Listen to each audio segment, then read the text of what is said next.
Buenas tardes. Yo, Jonathan Cisterna, junto a mi compañero Michel Araya y Roberto Esparza, vamos a hablar sobre las restricciones de integridad. Eh, de manera introductoria, pasa, pasa la pestaña. De manera introductoria, este tema trata de añadir consistencia a los diseños de las bases de datos. Eh, las restricciones de integridad ayudan a mantener la consistencia simétrica de los datos, además de que las restricciones de integridad definidas por las claves y las restricciones de cardinalidad y participación estudiadas en el modelo de entidad de relación se tratan también de restricciones de los dominios. La integridad referencial, las dependencias funcionales y dependencias multivaloradas. Las restricciones de integridad proporcionan un medio para asegurar que las modificaciones hechas a la base de datos por los usuarios no provoquen la pérdida eh, de la consistencia de los datos. Así que tenemos distintos tipos de restricciones de integridad, las cuales vamos a ir hablando durante la presentación. Algunas de estas son como la participación mínima máxima, restricciones de los dominios, integridad referencial. La restricción de los dominios eh, son la forma más simple de restricción de integridad. Se especifica que cada atributo, un dominio de valores posibles, eh, una definición adecuada de las restricciones de los dominios no solo permite verificar los valores introducidos en la base de datos, sino también examinar las consultas para asegurarse de que tengan sentido las comparaciones que hagan. Por ejemplo, normalmente no se considera que la consulta hallar todos los clientes que tenga el nombre de una sucursal tenga sentido. Por lo tanto, el nombre del cliente y el nombre de la sucursal tienen dominios diferentes. ¿Pasa? La cláusula check en SQL nos permite restringir los dominios de manera que nos permite que mayor parte de los sistemas de tipos de lenguajes de programación, la restricción check se utiliza para limitar el rango de los valores que puede tener una columna. La columna check permite especificar el predicado que debe satisfacer cualquier valor asignado a una variable cuyo tipo sea el dominio. Por ejemplo, aquí tenemos un ejemplo donde si nosotros queremos crear una tabla, por ejemplo, departamento, asignamos el number not check, que pasa a ser el chequeo de este número. Y cuando ya tenemos las tablas creadas, se puede alterar esta tabla incorporando la cláusula. Por ejemplo, tenemos la tabla producto, en donde tenemos los valores y se le va alterando, ya sea por el precio mayor o al detalle. ¿Pasa? Ahora, si queremos que la tabla solo acepte los números mayores a cero, en los campos identificador y los precios se ejecuta la instrucción anterior. Mira, le voy a meter un poquito, por favor, que me falta algo. Al lado derecho, que tenemos la modificación de la tabla, que tenemos la alteración de la tabla, la constant y el check, que ya abajo esos comandos empieza a ejecutarse. Después de esto, creamos la alteración de la tabla a el precio o sea, el producto, el precio y el precio por mayor. Este tipo de restricción verifica los datos cada vez que se ejecuta una sentencia. Esta sentencia puede ser la insert o la update, es decir, actúa en inserciones y actualizaciones. Si la tabla contiene registros al momento de aplicar la restricción que no se cumplen con la condición que va a establecer la restricción, no se puede establecer hasta que todos los registros cumplan con dicha restricción. La condición para restricciones check también se puede intuir de la lista de valores. ¿Pasa? Esta lista de valores, check field, puede tener valores de t, n, h, etc. Si un campo permite que los valores nulos eh, es un valor aceptado, aunque no está incluido en la condición de restricción. Si intentamos establecer una restricción check para un campo que entra en conflicto con otra restricción check establecida al mismo campo, Oracle no nos permite hacer esto. Pero si entablamos una restricción check para un campo que entre en un conflicto con un valor de foul, por ejemplo, establecemos que el mismo campo Oracle lo permite, pero al intentar ingresar el registro aparece el mensaje error. En las condiciones de chequeo no es posible incluir este tipo de funciones. En la condición de una restricción check se puede establecer que un campo se admita valores nulos. Por ejemplo, tenemos la alteración de la tabla, se agrega add y se le agrega al final not null. Aunque esta restricción se puede incluir cuando ya está creada la tabla, también se puede hacer para nombrar el precio por mayor o el detalle desde una tabla ya creada para el producto. Y para poder eliminar esta restricción, se utiliza esta de drop, la línea de sentencia drop.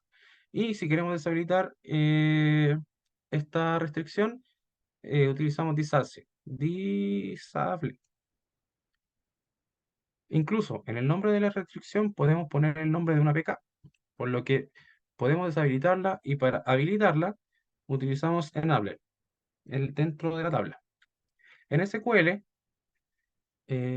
tenemos la posibilidad de crear los dominios. ¿Pasa?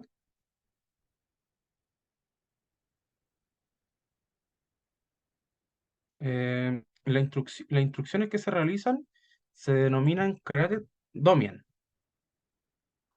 Estos created domain tenemos ejemplos donde tenemos un nombre, un tipo y la expresión. Y esta puede ser variada, puede ser incrementando constantemente.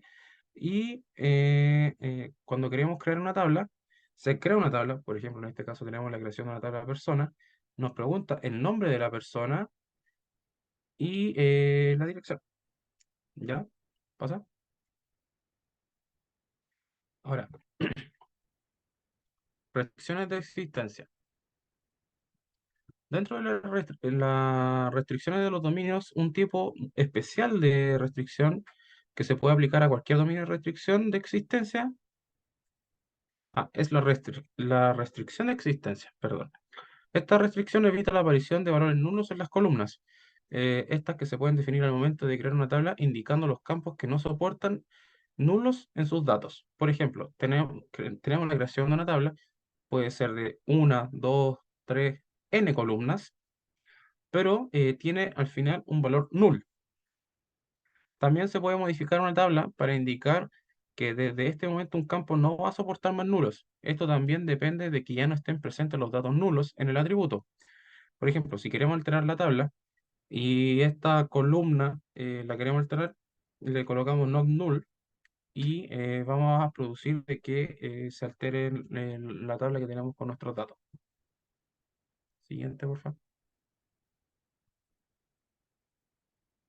Restricciones de unicidad. Otro tipo muy especial de restricción que se puede aplicar a cualquier dominio de la restricción de unicidad es esta es la restricción que evita la aparición de los valores duplicados de las columnas. La PK es una restricción que asegura los valores únicos para cada registro. La restricción única impide la duplicación de las claves alternas, que no son las PK. Es decir, que especifica que dos registros no pueden tener el mismo valor en un campo. Se permiten valores nulos. Se pueden aplicar varias restricciones de este tipo a la misma tabla y pueden aplicarse a varios campos que no sean las claves primarias. Se emplea cuando ya se estableció una PK, pero no necesita asegurar que los datos también sean únicos y no se repitan. Por lo general tenemos la siguiente sintaxis, donde tenemos alt table, que es el nombre de la tabla, y alt constraint, que es el nombre de la constraint, y al final tenemos nuestra restricción única para evitar la duplicación de los datos. Siguiente. La estructura de una relación, el esquema de una relación nos muestra los atributos que ésta tiene y se representa de la siguiente manera, de R a 1, a 2, a 3, a la n.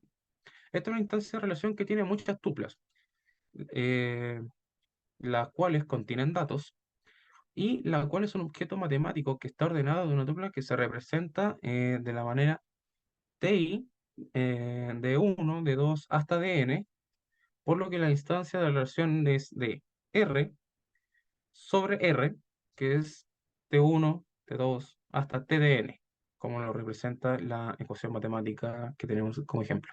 Para representar el acceso de los datos del atributo ahí, tenemos una tupla TI, que se representa de la siguiente manera, que es TI de A o T.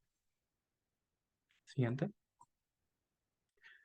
La selección de tupla es la operación de selección que selecciona tuplas, que satisfacen un predicado dado para y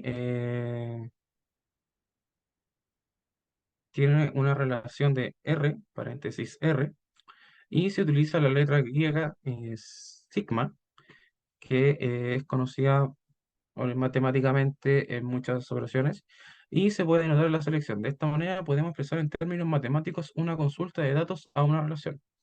Por ejemplo, dada una relación R y un prefijo P bien definido, que es una condición lógica, en la selección de la relación R dado P se escribe de la siguiente manera. Sigma de P es R.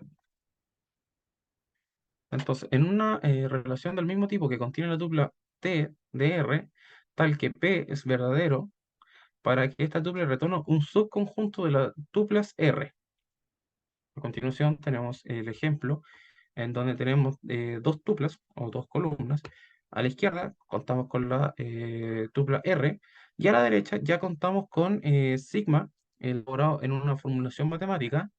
Y esto nos quiere decir que con esto se filtran las tuplas que cumplan con cierta condición. Siguiente.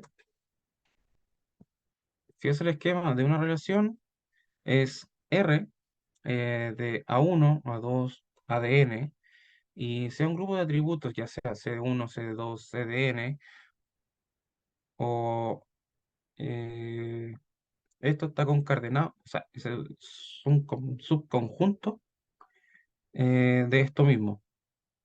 Entonces, la proyección es una operación unaria, al igual que la selección que devuelve la relación de atributos, excluyendo algunos atributos y dado que el resultado de una relación se eliminan todas las filas duplicadas de este filtro de columnas que se representa como pi, C de 1, de 2, C1, C2, C de n de R. Por ejemplo, contamos con las siguientes tuplas. A nuestra izquierda contamos con la tupla original, que vendría siendo R, donde vemos tres letras, que sería C, D, E. Por consiguiente, le sigue la tupla de pi con C de 1, después vendría la tupla de C, o sea, de D, y después vendría la tupla de CD. En estos casos se va separando para evitar la duplicación.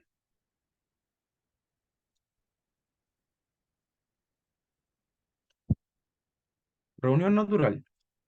Sean dos relaciones R1 y R2, donde A es el subconjunto de atributos de R1 y B es el conjunto de atributos de R2, entonces A1 es la intersección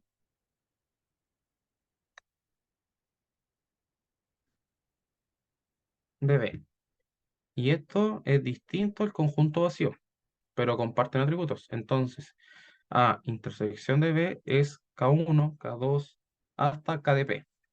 Es decir, que ambas relaciones comparten atributos, los KI. La reunión natural es una operación binaria que mezcla las relaciones usando algún atributo que tengan en común. Es decir, existen atributos en común. La relación resultante tiene como conjunto de atributos los siguientes. A unión B. Entonces, por ejemplo, tenemos la relación de R1 y R2 y estas se unen, o claramente se unen, y forman una nueva tabla en reunión natural. Como el atributo C en el ejemplo existe ambas relaciones, entonces el resultado es otra relación que tiene como conjunto de atributos la unión de ambos conjuntos de atributos. Cuando no encuentre el correspondiente valor de un dato de otra relación, se rellena con un null, como en el tercer registro. vendría siendo el valor final de nuestra letra I.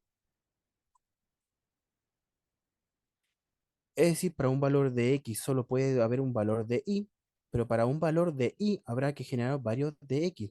Por lo tanto, una dependencia funcional se debe observar de como una restricción cardinalidad entre un conjunto de atributos de una misma relación, como por ejemplo, va a hablarse en la tabla de y de uno 2 y 3 de Ricardo, Susana y Antonio, con direcciones y una apuesta, un salario, un centro y dirección C y un teléfono C.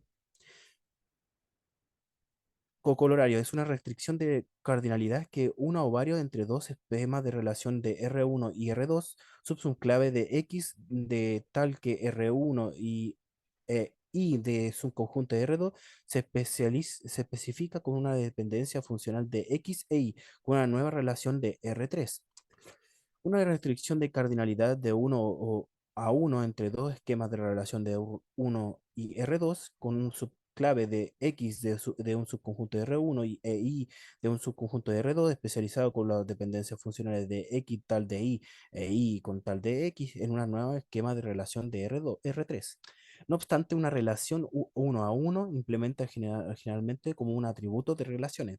Una subclave se puede definir en términos de dependencia funcionales de X, subclave del esquema de relación de X, de R, de si X e y X es un conjunto de Y, es decir, de si T1 y T2 es parte de R, tal que T1X es igual a T2 de X, entonces T1 de X y T2 de Y, lo cual implica que T1 y T2 son iguales, porque deben considerar que todos son atributos por lo que se hablando de la misma tupla.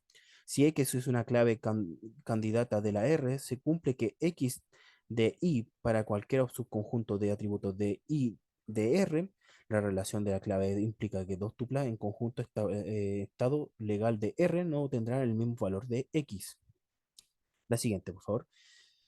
Satisfacción de dependencias funcionales. Una relación de R con esquema de R, relaciones de una dependencia de función de X de Y con X e Y de un subconjunto de R. Si todas las tuplas de R satisfacen de T1 y T2 tal que R y de T1 de X es igual a T2 de X, entonces T1 de Y es igual a T2 de Y. La comprobación de la satisfacción de las dependencias funcionales es necesaria en casos como la migración de datos o la actualización de sistemas heredados. Bajo esta definición se puede proponer algoritmos sencillos para comprobar la satisfacción de un conjunto dependiente de función de una relación de R o para comprobar la validez de inserción de una tupla. Algoritmo uno, el algoritmo para comprobar la integridad de una relación con respecto a un conjunto de dependencias de las funciones. Entrada, relaciones X de R con un conjunto enumerado de la tupla de T1 de tal que R y es igual a uno 2 con tal de n números y un conjunto numerable de D de dependencia funcionales de I es igual a X y tal que de y de I son iguales a o son semejantes a D. Con I es igual a uno de 2 y de varios números más n. Con un for I es igual a uno de 2n slash uno. Con el for j, un i más un i con 2n. Con un for k es igual a uno con 2m. Y un if de ti con de xk con un tj de un xk and y un ti de un ij diferente de tij con ik con los valores inconscientes de TI y TJ debidos al ADF de K. Algoritmo 2. Algoritmo para comprobar la integridad de la inserción de un tupla con una relación con respecto a un conjunto de dependencias funcionales, entrando en una relación de R2 con un conjunto de innumerables tuplas de TI tal de que R con I es igual a 1 a 2 o tal de n números, una tupla de T para insertar una R y un conjunto enumerable de D dependiendo de las funciones. Las dependencias funcionales representan restricciones de integridad que el sistema de gestión de base de datos debe asegurar y así que dado un cierto conjunto de dependencias funcionales es deseable encontrar otro conjunto de E con C a la menos posible de D, de manera que cada D es semejante a AD deduzca de E, con el objetivo de que el costo de manera la diferencia de definición de D se reduzca con E. Esto es un objetivo de gran interés práctico al que se dedica el resto del apartado. Una de las maneras de reducir el costo de aseguramiento de la consistencia mediante el dependencia funcional es eliminar los no aptos por nada semánticamente, es decir, son dependencias funcionales que cumplen cualquier tupla. Cierre de conjuntos de dependencias funcionales. F, denotado F más, es el conjunto de todas las dependencias definidas intencionalmente por F.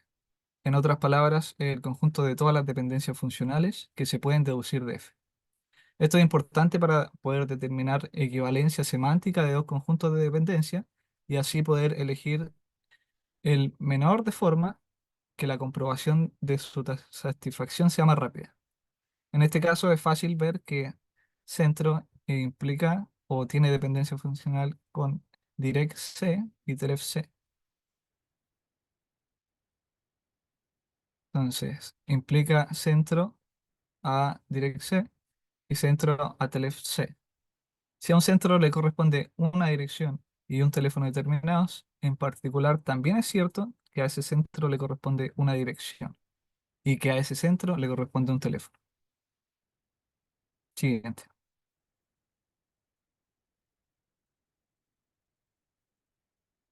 Pasa la gracia. Axiomas de Armstrong. Si X e Y son conjuntos de atributos, XY es igual a X unión Y. Para calcular el cierre de un conjunto de dependencias, se dispone de un conjunto de axiomas de producción determinados, como ya mencionamos antes, los axiomas de Armstrong, en honor a la persona que los propuso. En primer lugar, tenemos la reflectividad. Si Y es subconjunto de X, entonces X depende funcionalmente de Y, lo que es una dependencia funcional trivial. Aumentatividad. Si X implica Y, entonces XZ es dependiente funcional de YZ.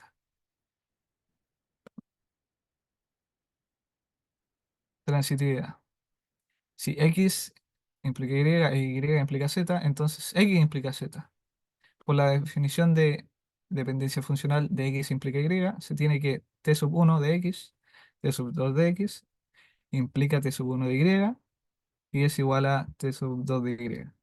Y de Y implica Z, se tiene que T sub 1 de Y es igual a T sub 2 de Y. Y de Y implica Z, se tiene que T sub 1 de Y es igual a T sub 2 de Y. Implica T sub 1 de Z igual a T sub 2 de Z. Por lo tanto, se tiene que si T sub 1 de X es igual a T sub 2 de X, implica T sub 1 de Z igual a T sub 2 de Z. Entonces, por definición de dependencia funcional, se cumple X implica Z. En la 4 tenemos la autodeterminación, que X se implica a sí mismo, es dependiente funcional de sí mismo. La 5 la unión. Si X implica Y y X implica Z, entonces X implica YZ. 6 descomposición. Si X implica YZ, entonces X implica Y y también X implica Z. Composición. Si X implica y Z implica W, entonces XZ implica a YW. Y por último tenemos el octavo axioma, que es la pseudotransitividad, que dice que si X implica Y e YZ implican W, entonces XZ implica W. Estos axiomas son correctos cuanto que derivan información consistente con la definición de dependencia funcional. Y son completos porque permiten deducir todas las consecuencias de un conjunto de dependencias funcionales, o sea, su cierre.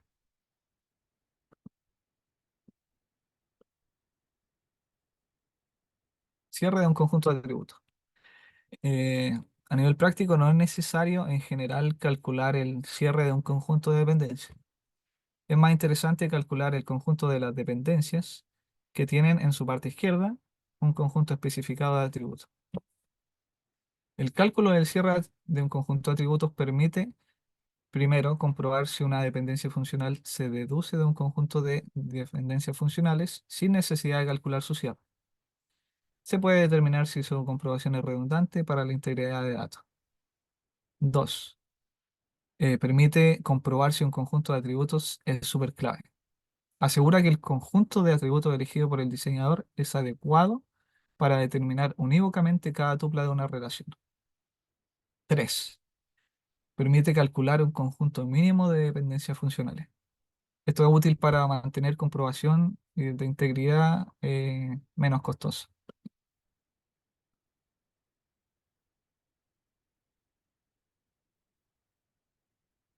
Tenemos después lo que es el lema, que dice que X implica Y se deduce de un conjunto de dependencias funcionales S, si y solo si Y es subconjunto de X sub S más. Luego tenemos el corolario 1, que dice que se puede determinar si una dependencia funcional X implica Y, se deduce de un conjunto F de dependencias funcionales si Y es subconjunto de X sub F más. Se puede determinar, por lo tanto, en tiempo lineal si una dependencia funcional está en F más. Recubrimiento de un conjunto de dependencias funcionales. Dado F1 y F2, se dice que F2 es un recubrimiento de F1 si cada dependencia de F1 se deduce de F2. O sea, se puede demostrar que cada dependencia de F1 está en el cierre de F2. Equivalencia entre conjuntos de dependencias funcionales. Dos conjuntos de dependencias funcionales, F1 y F2, son equivalentes si F1 más es igual a F2 más. También dos eh, conjuntos de dependencias funcionales F1 y F2 son equivalentes si F1 es un recubrimiento de F2 y a su vez F2 es un recubrimiento de F1. Conjunto mínimo o irreducible de dependencias funcionales. Bueno, en este caso un conjunto S de dependencias funcionales es irreducible si y solo si cumple estas siguientes propiedades que están mencionadas acá. La primera es que la parte derecha de cada dependencia funcional tiene un solo atributo. 2. La parte izquierda de cada dependencia funcional es irreductible. 3. No se puede eliminar ninguna dependencia funcional de F sin cambiar su cierre. Recubrimiento mínimo de un conjunto de dependencias funcionales. El recubrimiento mínimo de un conjunto es un conjunto F estrella que no tiene dependencias redundantes y es equivalente al conjunto F original. Eh, ¿sí, ¿sí puedes devolver un poquito? Sí. Se dice que un conjunto de dependencias funcionales es una cobertura mínima F estrella de F si no tiene dependencias redundantes y es equivalente al conjunto de partida F. Como dice aquí, F estrella más es igual a F más. Y B, no existe F en el subconjunto de F estrella y F es distinto de vacío. Al conjunto mínimo de dependencias funcionales F1 equivalente a F2 se denomina recubrimiento mínimo de F2. Por lo tanto, se puede mostrar que todo conjunto de dependencias funcionales tiene al menos un recubrimiento mínimo. Ahora sí. Dependencia multivalorada. Son restricciones de integridad que expresan relaciones entre los atributos de un esquema que no pueden ser expresables con las dependencias funcionales. Por ejemplo, aquí tenemos una tabla eh, que es una relación en la que se representan los empleados, son domicilios y teléfonos, asumiendo que pueden tener más de una vivienda y teléfono y que no se dispone información acerca del tipo de teléfono, si es fijo o móvil, y por lo que no se puede relacionar con un domicilio. Estos atributos son independientes entre sí. Entonces, para mantener la relación consistente, hay que expresar todas las combinaciones de los atributos.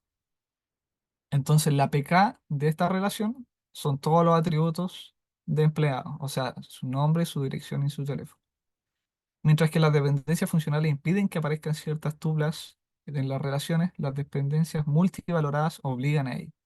Las dependencias multivaloradas aparecen cuando en un esquema de relación hay varias relaciones 1 es a n o 1 es a muchos independientes entre sí.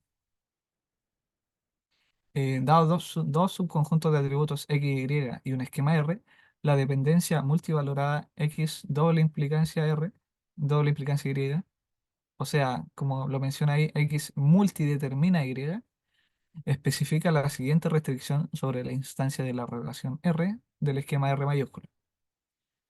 Si existen en R dos tuplas T1 y T2, tales que T sub 1x es igual a T sub 2x, entonces deben existir dos tuplas T3 y T4, tales que aquí se muestra una matriz que es T sub 1 de x es igual a T sub 2 de x, y así cada T sub i, por decirlo así, con cada x, y z, donde z es igual a r menos la unión de x e y.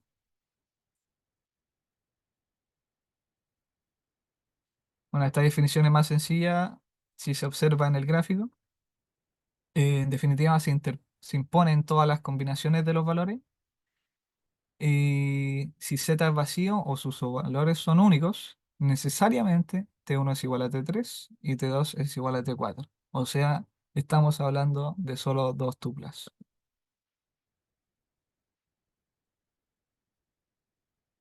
Dependencias multivaloradas triviales.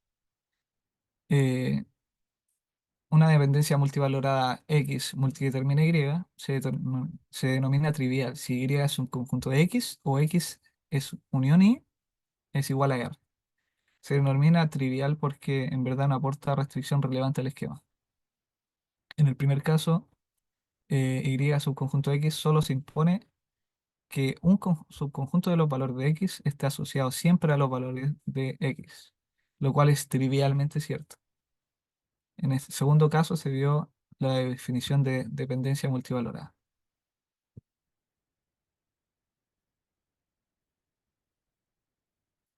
Ahora tenemos las reglas de inferencia para las dependencias multivaloradas. Para estas dependencias también se proponen axiomas, así como los anteriores de Armstrong. Se proponen axiomas de producción que permiten calcular el cierre de un conjunto de ellos. Primero tenemos la reflectividad, que dice que para dependencias funcionales, si Y es subconjunto de X, entonces X implica Y. Aumentatividad. Para dependencias funcionales, si implica Y, entonces XZ implica YZ. Después tenemos la transitividad. Si X implica Y y Y implica Z, entonces X implica Z. Después complemento, pero esto es para dependencias multivaloradas. Si X doble implica Y o multidetermina Y, entonces X multidetermina R menos X unión Y. 5. Aumentatividad.